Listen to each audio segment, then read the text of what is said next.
Welcome to the Child Care Director's Chair, the podcast for bold educators who are ready to lead, grow, and shake things up in early childhood education.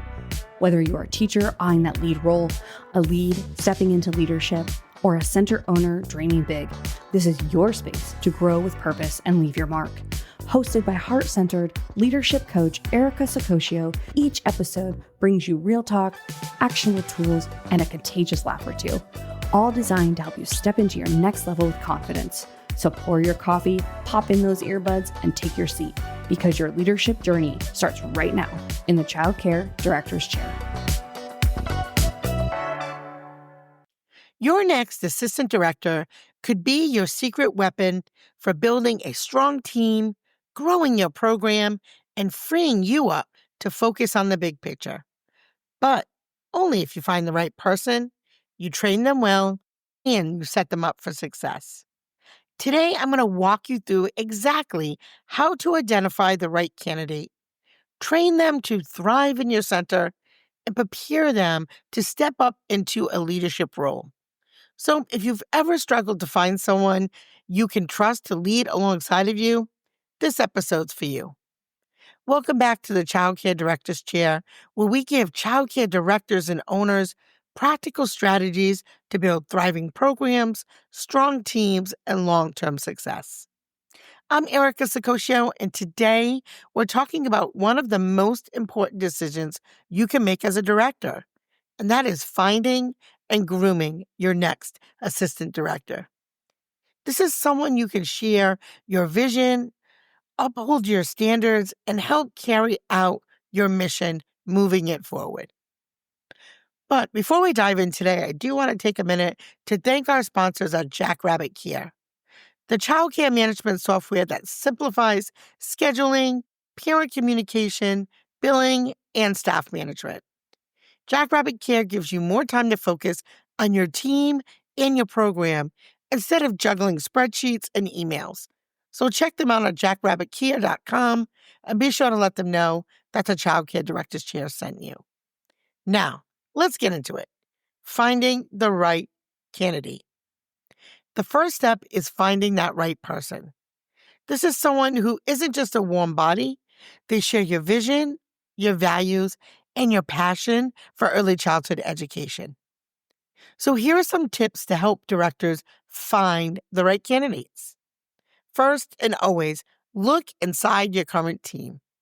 Sometimes your next leader is already on your staff and is right in front of you. Secondly, I would say network in the local ECE community with other directors. Third, I would recommend using a structured interview process that evaluates leadership potential, communication skills, and problem-solving abilities. And please, don't rush. Take your time to ensure alignment with your center's culture. I want you to think about something for a second. What qualities do you value the most in an assistant director?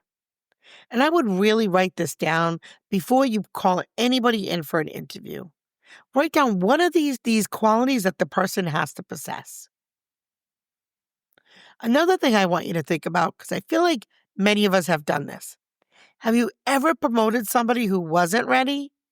And if you have, what did you learn? That way you don't repeat those mistakes. Now, the second thing is we found the right person. Let's talk about training your assistant director so they can succeed. Training is that next step because leadership isn't innate. It's taught, it's practiced, it's mentored. So here's how to set them up for success. First, start with a very clear roadmap of responsibilities and expectations. And then pair them with you as a mentor for shadowing, coaching, and feedback. Now, it's important that you really teach them how to handle difficult situations with staff, with families and children. Once you've done that, you want to gradually give them some autonomy so they can build confidence without feeling overwhelmed. Think about this for a second. What's one training mistake you see directors make? And if you're not sure, again, be in a group with other directors. If you're really new at this, really you want to make sure you have all the information on what to do and what not to do. And then think about this other perspective as well. How do you balance hands-on mentoring with giving them space to lead? Because that is also very difficult. You do want to mentor, but you don't want to do all of it because then they're never going to have the opportunity to try it out themselves. So you're like a safety net. Let them lead. After a little bit, let them lead. They're not going to do it exactly the same as you. I promise you. They're not a clone, right? As long as they know the ultimate end goal on how you want people treated, how you want your program led, you might have to give up the reins a little bit. And that's kind of where you grow as well. And promoting and retaining your assistant director, because promotion isn't just about a title and giving them, here's another, $2, $3 an hour, whatever it is. Here's your new list of responsibilities. It's more than that. So it's a process. Here's how you transition someone into an assistant director role successfully. First, let's celebrate the promotion and publicly recognize their achievement. That's so important, especially when you're promoting from within your team. That is you telling everyone, Susie is now at the next level and she will be helping support you. You want to also make sure that you set up measurable goals and provide regular feedback.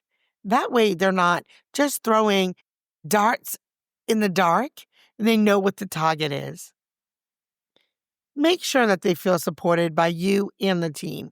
That's a really hard transition when you move up through the ranks and the folks that used to be your colleagues, that you're now their supervisor. Super tough move, but it happens and we grow from it.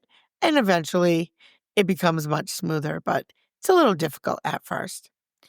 And you want to make sure that you continue investing in the professional growth through workshops, courses, or coaching. You want to make sure that you are not setting them up to fail. You also want to make sure that you're not setting them up for burnout. So be very intentional. And think about what's the impact on your team when you develop leaders from within. It really does show folks it's not a dead-end job. And it really does show the folks who want to take initiative that there is opportunities for growth in your program. Now, finding training, promoting your next assistant director is one of the most important investments you can make as a childcare leader. The strong second in command doesn't just support your center and help your team thrive and your vision grow. It does so much for you too as you grow, because then you can take steps to do something on a bigger scale. So if you want more strategies, tips, and tools for leading your team with purpose, head on over to thechildcaredirectorschair.com and join our email list. While you're there, you can also download our free staff retention tip sheet. It's a perfect tool to start grooming your next leader today. And keep leading with intention, invest in your team, and watch your program thrive. So that's all for today. Thank you for tuning in. See you tomorrow. That's a wrap for this episode of the Child Care Director's Chair, where we believe leaders aren't born, they're grown. If something sparked for you today, share it, shout it out, or pass it along to the next bold changemaker in childcare. Don't forget to subscribe, leave a review, and stay connected with Erica Sacosio for more real talk leadership tools and a whole lot of inspiration. Until next time, lead with heart, grow with fire, and always remember, the chair is yours. Now own it.